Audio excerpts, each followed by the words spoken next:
It's time for your Low Country Real Estate Market Update. It's the Brian Beatty Real Estate Show. Brian is one of the top 1% real estate agents in Charleston. Find him online at listingsincharleston.com. That's listingsincharleston.com. Or call him at 843-345-1273. Now, broadcasting from the WTMA studios, here's your host, Brian Beatty.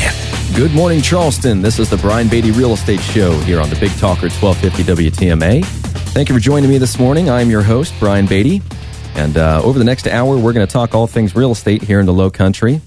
What I like to do on this show is take national, regional, local news, boil all that down, and help you, the local homeowner or home buyer here in the Low Country, use that information so that when you're considering buying or selling a home, you have the information necessary to make an informed decision.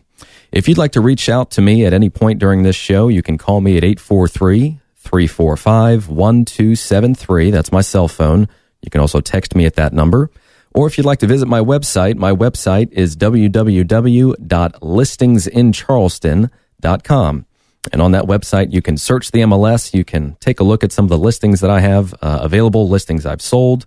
You can also, thankfully, I've been able to put this on my website. I've been working on this for a little while.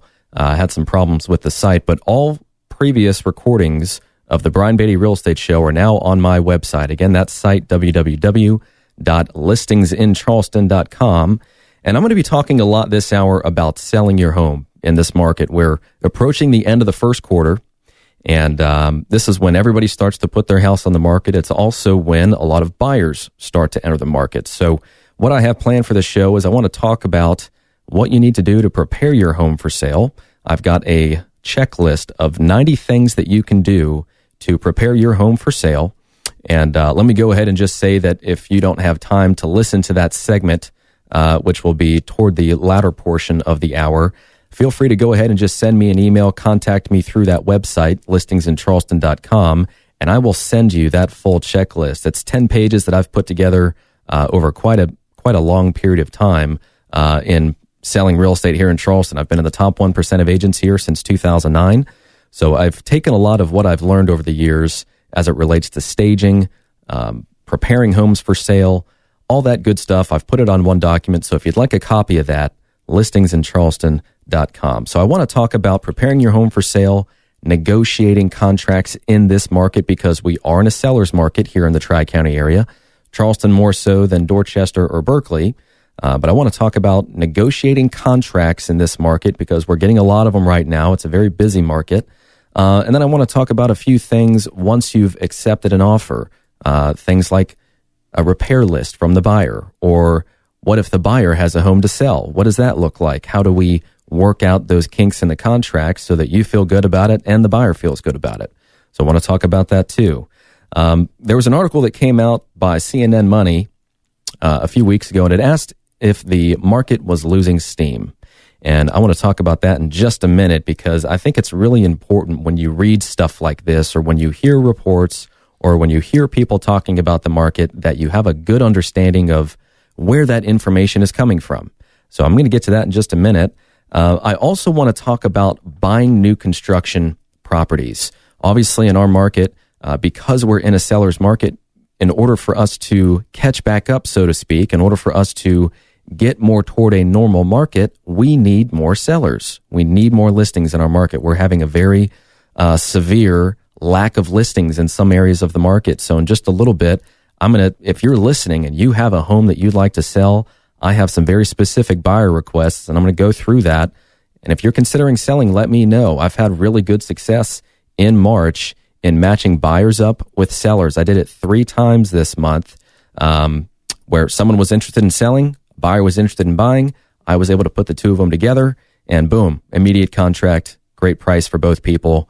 It worked really well. So I want to talk about negotiating new construction because we're seeing a lot of that right now. And I want to make sure that if you're considering new construction, you have a game plan because there can be a lot of hidden costs associated with purchasing a new construction house.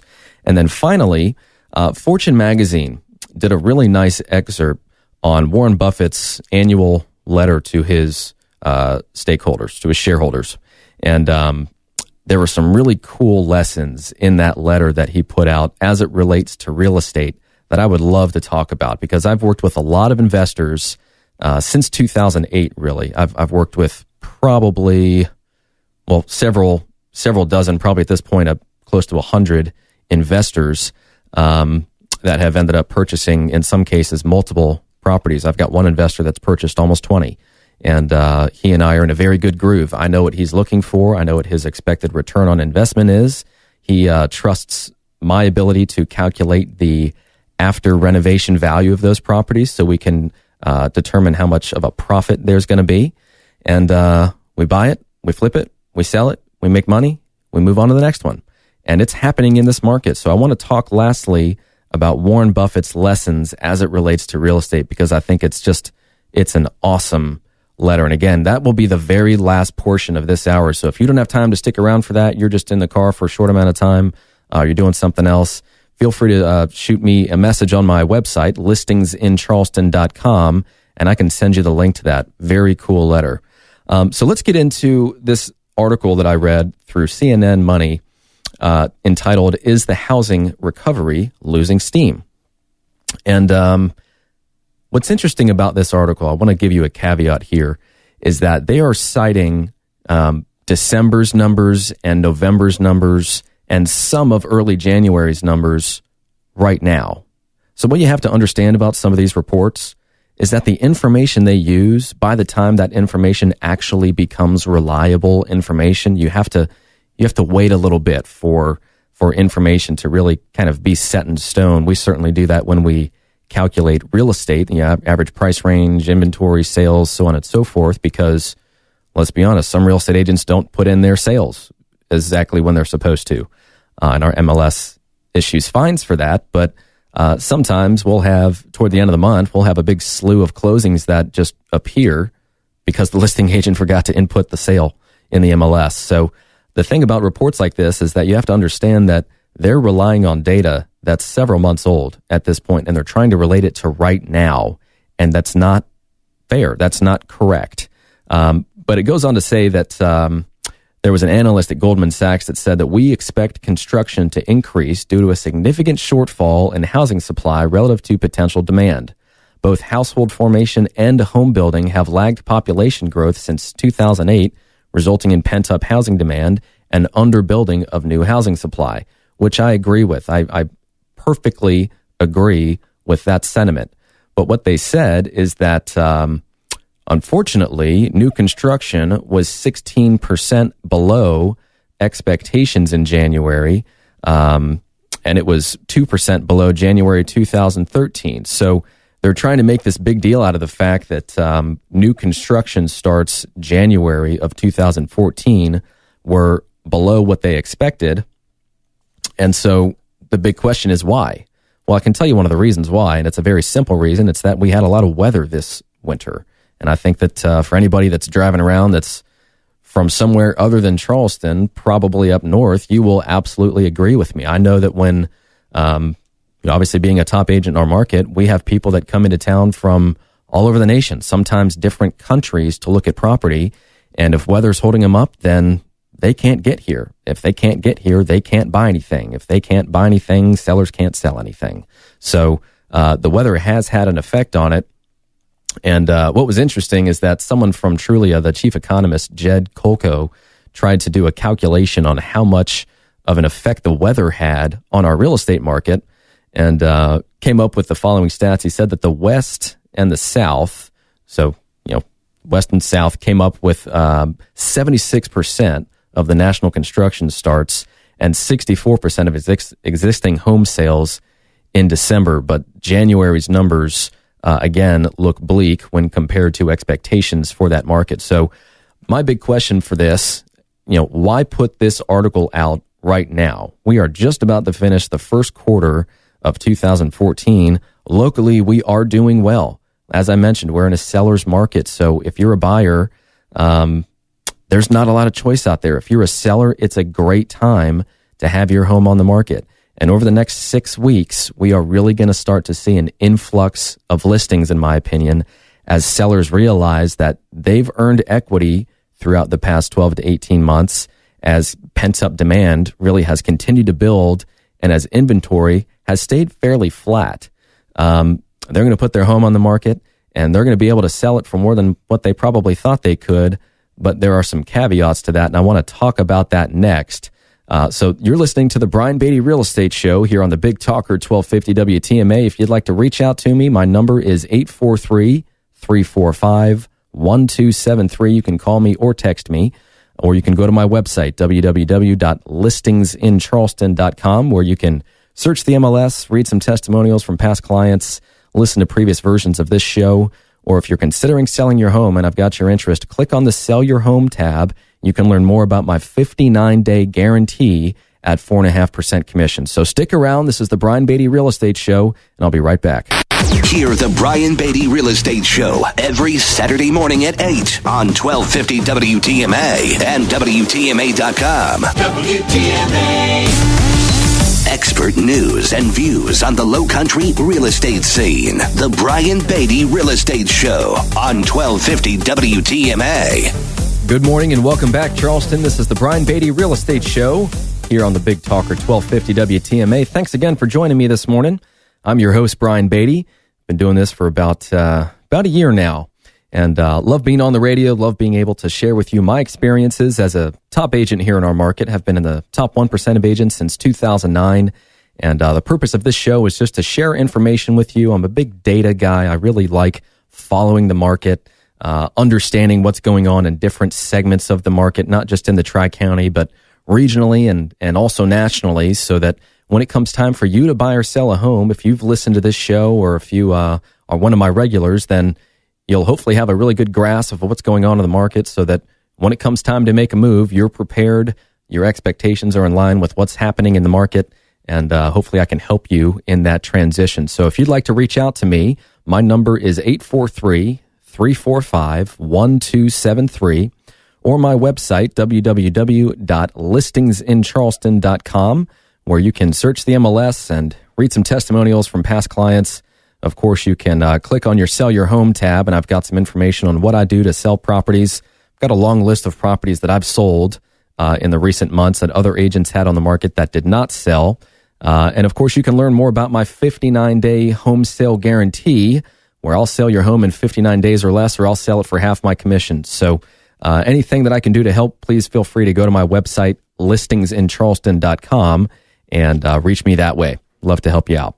So we talked last segment about an article put out by CNN Money that asked the big question, is our recovery losing steam? And it talked about new construction starts being 16% below where they thought it was going to be in January of 2014. And just as a very quick recap to that, I'll let you know that this information that they're relying on is from November, December, early January, but they're putting the article out now, and I don't want you to think that just because December or January was a slow month for new construction, that means that our recovery is now losing steam. Personally, I don't think it is. Having said that, we all know that at some point, our market cannot sustain double-digit increases in pricing. We just can't sustain that over a long period of time. So at some point, yes, our market will slow down. Do I see that happening right now? No, not really. We're still lagging in some markets. We still have pent-up buyer demand. And if you're a seller and you're thinking about selling your house, please give me a call. I have multiple buyers that are looking for property right now that just can't find what they're looking for. So again, reach out to me, listingsincharleston.com, if you're considering selling your home, and hopefully I can match you up with one of the buyers we're working with. I've actually done that successfully 3 times this month. A buyer came in, told me what they were looking for. I'd been talking with the seller over the past few weeks or months about selling their house, preparing it for the market, and was able to match up person A and person B, create a sale, and I don't know if it gets much easier than that. So feel free to reach out to me, and hopefully I can help you. Listingsincharleston.com is the way to do that. I want to talk now about buying new construction property. When we look at the sales in our market, about 1/3 of everything that's closing is new construction. About 1/3 of everything pending is new construction. So we're getting there. In some markets like Charleston County, Mount Pleasant, downtown, James Island, West Ashley, we're struggling with inventory, as I just mentioned.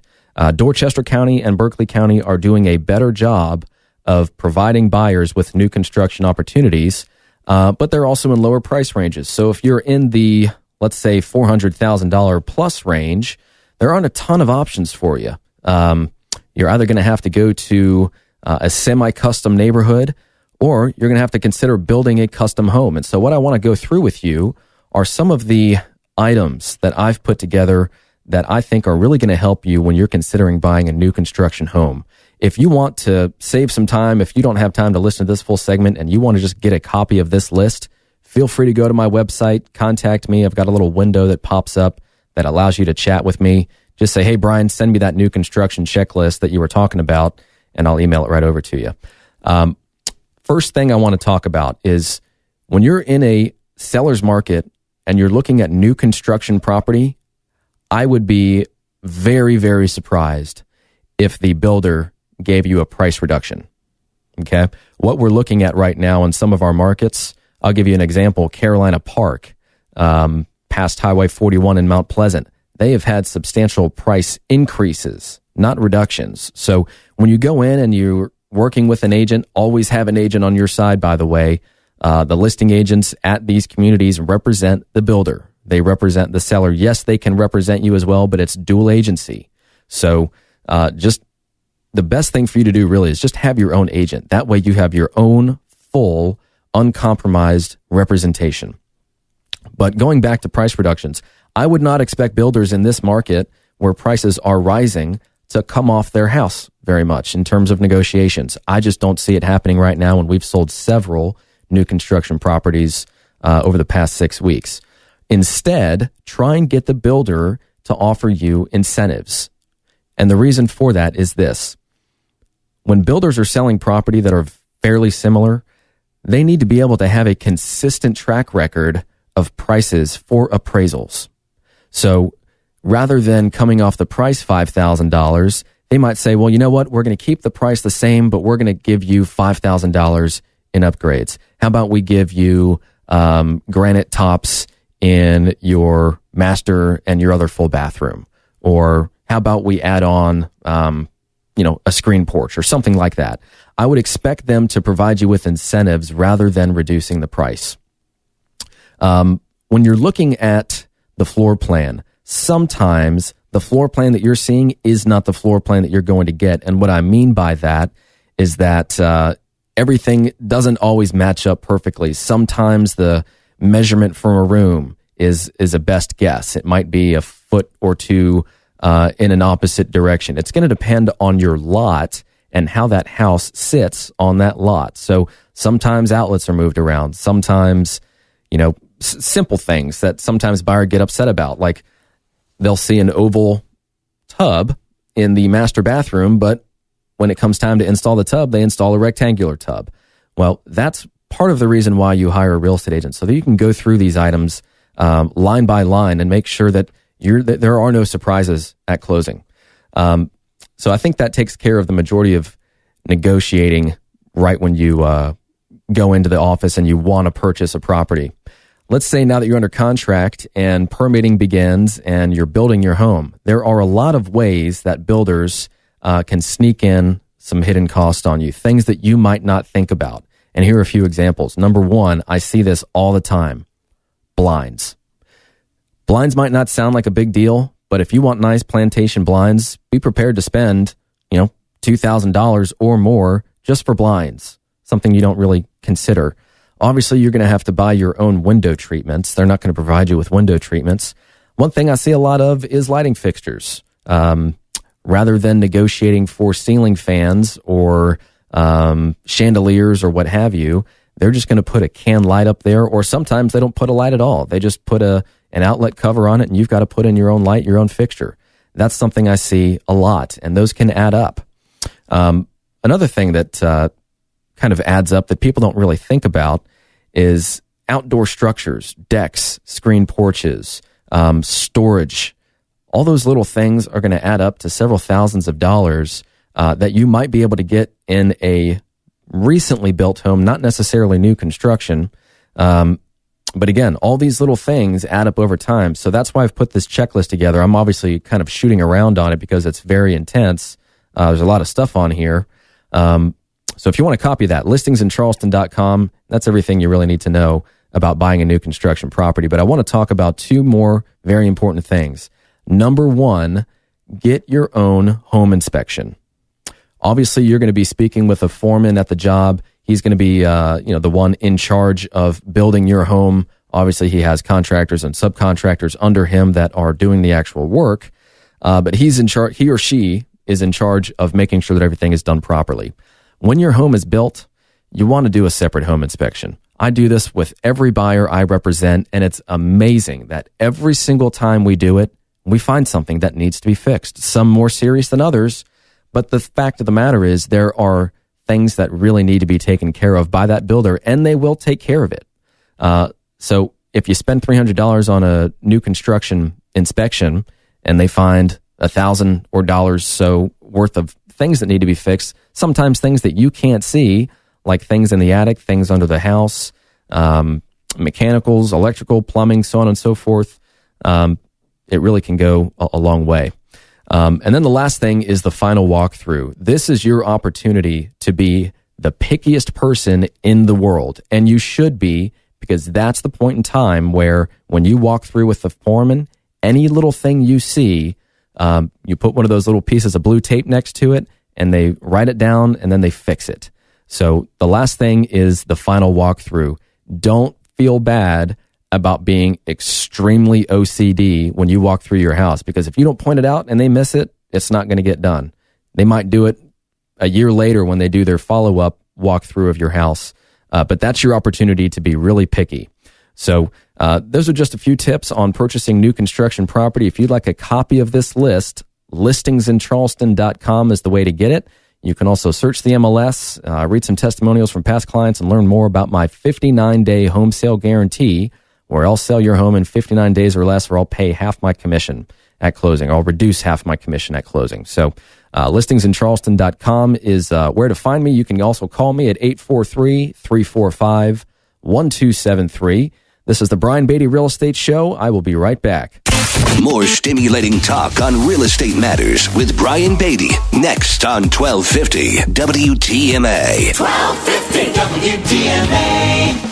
Now, here's more of the Brian Beatty Real Estate Show on the Big Talker, 1250 WTMA. Welcome back, Charleston. You're listening to the Brian Beatty Real Estate Show here on the Big Talker, 1250 WTMA. Thank you for joining me this morning. I'm your host, Brian Beatty, and it's a real pleasure to be on the radio with you this morning talking about all things real estate here in the Low Country. If you're just joining us, I'm your host, Brian Beatty. Been in the top 1% of agents here since 2009, and the purpose of this show is to really just reconnect with my listeners, help them through their goals, their ideas in relation to either buying or selling a property here in the Charleston area. I like to take national, regional, local news. I like to apply that to our Tri-County area specifically, and just give you the information you need to make an informed real estate decision, whether you're buying or selling, or investing, of course. So if you'd like to reach out to me at any point during the show, if you're considering selling your home, which is what I'm going to talk about right now, please contact me. My website is www.listingsincharleston.com. And if you want to sell your home, click on the Sell Your Home tab. I've got some information there about what I do to market my properties for sale. I've got a pretty long list of homes that I've sold recently that came back on the market after other agents did not sell them. And then you can learn more about my 59-day home sale guarantee, where I'll sell your home in 59 days or less, or I'll sell it for half my commission. So go to that website, check it out. I've also got some old versions or recordings of the Brian Beatty Real Estate Show. So listingsincharleston.com is where to go for that. Or you can give me a call, 843-345-1273. So if you're just joining us, the first part of the show, we talked about whether or not our real estate market is losing steam. And the very quick answer to that is no, not yet. At some point in the future, maybe. But for right now, things are looking good. Things are looking up. Buyers are still mostly in a seller's market. Sellers are still benefiting from having very little inventory on the market. And I've said a little earlier in the show that I've got some specific requests from buyers And I want to use this radio show as the platform to see if I might be able to find some listings for these folks. I'm going to talk about that right at the end of this segment. But I want to talk about negotiating tips right now in our market as I see it. Again, I'd mentioned that I've been in the top 1% of agents in our market since 2009, represent a lot of sellers, and this year has been a very interesting year for listings. A lot of what I'm listing is selling very quickly. What I've started doing more so this year than I really have in the past is really taking a really hard, close look at preparing the home for sale, addressing potential objections before they become one among buyers, and then doing a little bit of staging here and there on some properties that need it. I had a sweet older lady in a condo in Park West in Mount Pleasant, and both her and her husband were just in not very good health. And the way their family room was set up was just, it was comfortable for them. That's the way it's been since they moved in. I went in there and moved every little thing in that family room because it's the first room you see when you walk in. Moved the couch, coffee table, love seat, pictures, mirrors, so on and so forth. Had 3 showings, sold it in 2 days. It was pretty cool.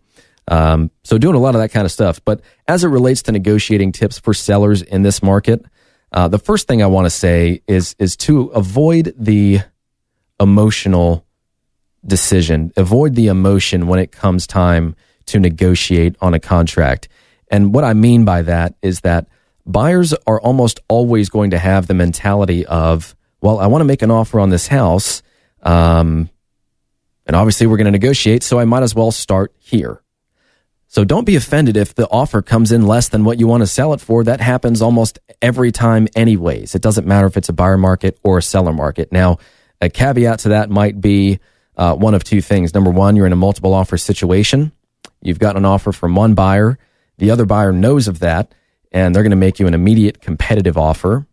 Or number 2, you purposefully price your home below fair market value in order to get more offers. I think personally that's a risky proposition. I don't necessarily advocate that when I work with sellers. But what I would say is, first and foremost, negotiate your contract. When you get a contract, negotiate it. Don't just say no, because that's going to turn the buyer off. Obviously, they're interested enough to put the paperwork together, so reason stands to believe that they're going to negotiate on your house and hopefully get to a price that's going to be worthwhile for you.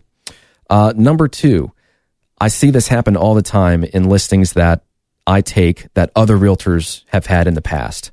And what happens is they sit down with the real estate agent, they talk about the market, they talk about price, they set a price, and they don't really have any follow-up conversations about price.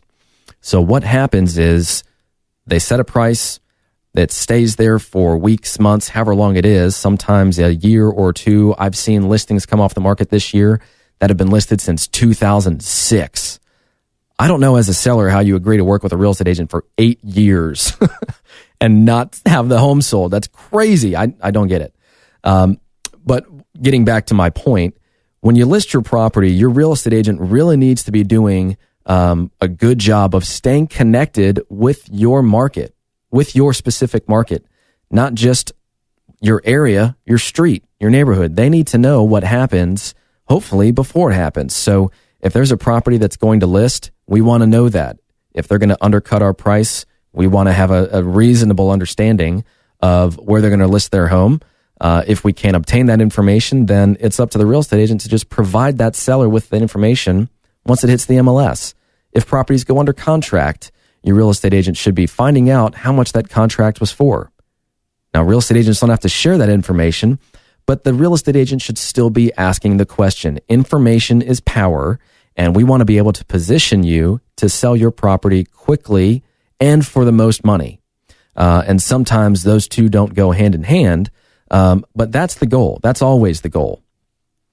And then lastly, when properties close, your real estate agent and you as the seller have to have that information. That is the most important information to have because it's a true representation of a buyer standing up, raising their hand and saying, I will pay you X for this house. And once it closes, that becomes your best comp for an appraiser, assuming that it's comparable to your house. So the second thing in my list here is just to make sure that the real estate agent you're working with or the real estate agent you hire has a very firm understanding of what's happening in the market, but also has a plan in place to keep you informed. Number three, and I've said this with every single seller, and it's worked with every single seller this year that I've sold a property to, is that we're always going to make a counteroffer. And I paused a little bit there because if you get a good offer and it's good enough to accept, chances are that buyer has the understanding that you're going to counter anyways. So I like to counter offers when I'm representing the seller and we receive a contract. And that's what I advise. And I'll give you a very good example. We have a beautiful condo that was just listed last week. Week before last. Beautiful waterfront condo in downtown Charleston. And we received an offer that was $7,000 off of list price. Definitely good enough to accept. The seller was ecstatic. And I said, hey, you know what we should do? I think that we can get the buyer to come up a little bit in price. Why don't we counter it and see what they do? So what happened? We countered their offer. It took the buyer a day to respond. And then in that amount of time, a second offer came in. So we told the first buyer, hey, we've got another offer on the table. We need your best offer and we need the other buyer's best offer by noon tomorrow, and we're going to choose the contract that we like the best. Well, guess what? A contract that was several $1,000s below the list price suddenly becomes a full price offer with better terms. And that went under contract in less than a week. So it was priced well. She painted, she staged, she made repairs, she got full price. And that's happening. It's happening all over the place in the Tri-County area, but you have to put in some work beforehand to prepare your home for sale or price it accordingly. And the real estate agent has to do his or her work as well to make sure that the marketing is going to take effect as soon as it lists. The marketing is actually there, that they're paying for marketing, so on and so forth. And then I would say number 4 is that when you receive an offer, it's not just about the price. We have to also look at terms in that contract. What are the contingencies to that contract? And I don't think I'm going to have enough time to go through what I wanted to talk about, which is, let's say you receive an offer and the buyer has a home to sell. I'm going to get into that next segment. So I'll tell you what, I'm going to take a quick break. This is the Brian Beatty Real Estate Show. If there are any questions, concerns, comments, or if you'd like to receive a list of anything I've talked about today, buying a new construction house, selling your home in this market, please just go to my website, listingsincharleston.com, or give me a call, 843-345-1273. This is the Brian Beatty Real Estate Show. I will be right back for our final segment. Have a real estate question? Ask Brian Beatty. Send him an email, lowcountryhomesales@gmail.com. The Brian Beatty Real Estate Show is on 1250 WTMA. You're listening to the Brian Beatty Real Estate Show on the Big Talker, 1250 WTMA and WTMA.com.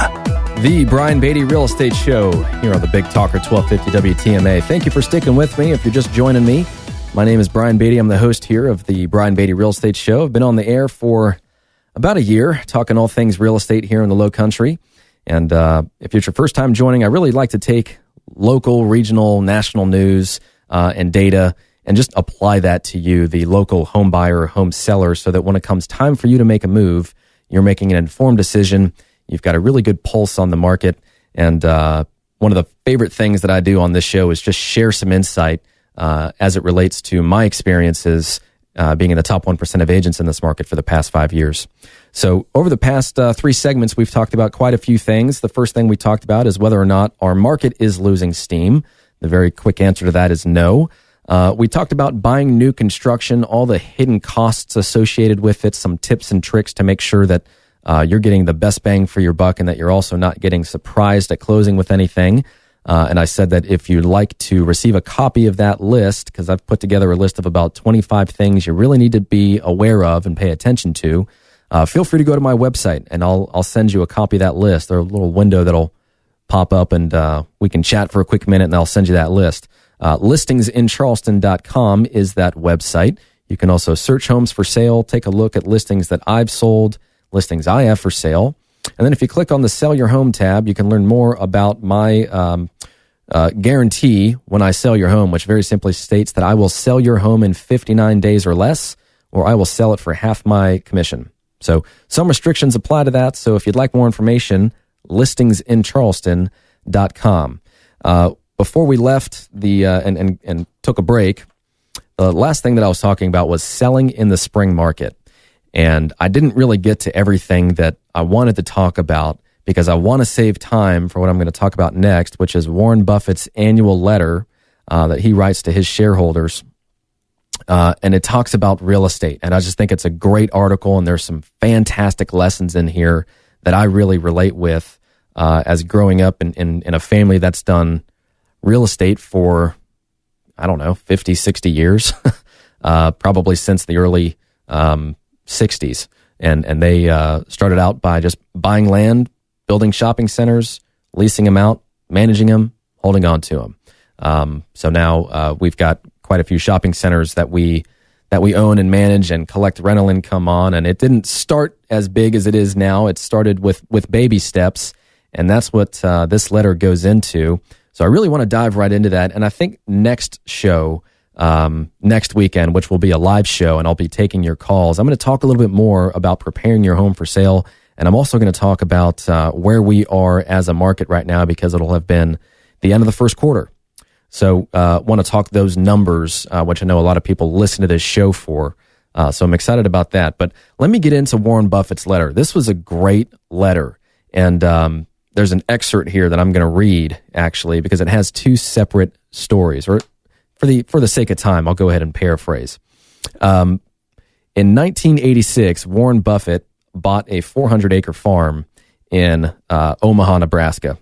And from 1973 to 1981, the Midwest had this big explosion in pricing in farmland. And then slightly after 1981, the market crashed. So he was able to purchase this 400-acre farm for $280,000. And he knows nothing about farming at this point. He just said, hey, this is a good opportunity. It seems as though the calculated kind of normalized return on this asset as it stands right now is about 10%. So a good performing property, even in its current condition. But some of the things he took into account were, the rise in crop prices, the rise in land over time. And the really cool thing about his story as it relates to this specific purchase is that, number one, he knew nothing about farmland. And number two, he had absolutely no interest in buying it and flipping it. It was a buy and hold strategy. It goes on here to say that I needed no unusual knowledge or intelligence to conclude that the investment had no downside and potentially had substantial upside. There would, of course, be the occasional bad crop and prices would sometimes disappoint, but so what? There would be some unusually good years as well, and I would never be under any pressure to sell the property. Now, 28 years later, the farm has tripled its earnings and is worth more than 5 times what I paid for it. I still know nothing about marketing or farming, and recently just made my second visit to the farm. So he's got a little lesson that he ties into this, but I want to read one more quick story, which is the second property that he bought, which was more in line with what he's used to, which was a commercial property in New York. And let's see, he bought that property in New York in 1993. And what he realized about the property that he had purchased is that, again, the current yield, the rate of return on his investment was about 10%. So just as is, he was going to earn about 10% on his investment. But what he also knew is that the property was severely undermanaged. There were several vacant stores that were unleased. And then most importantly, the largest tenant, which represented 20% of the project space, was only paying $5 a square foot.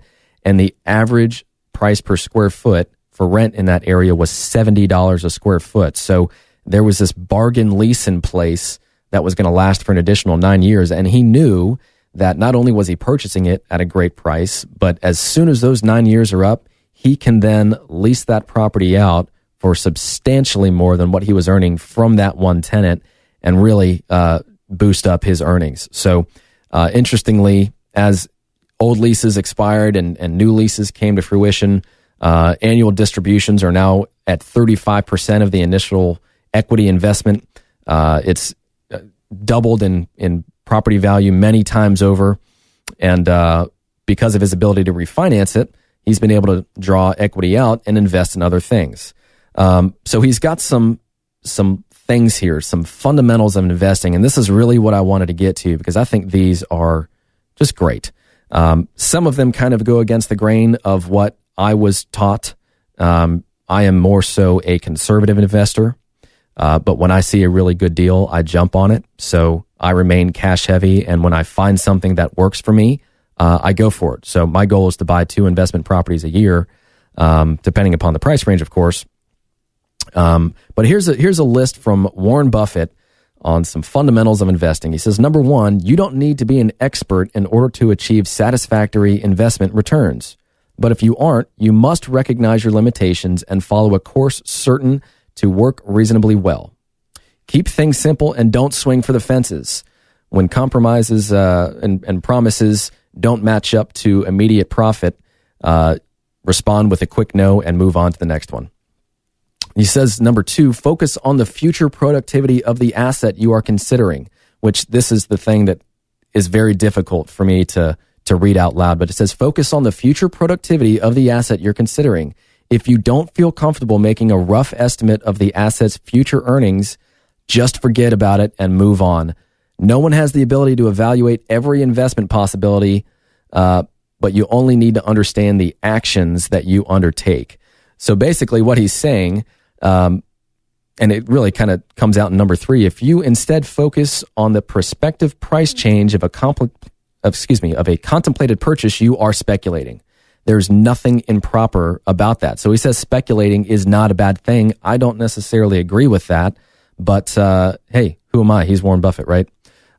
So he says, I know, however, that there are plenty of people that are unable to speculate successfully, and I am skeptical of those who claim substantial success over a long period of time at doing so.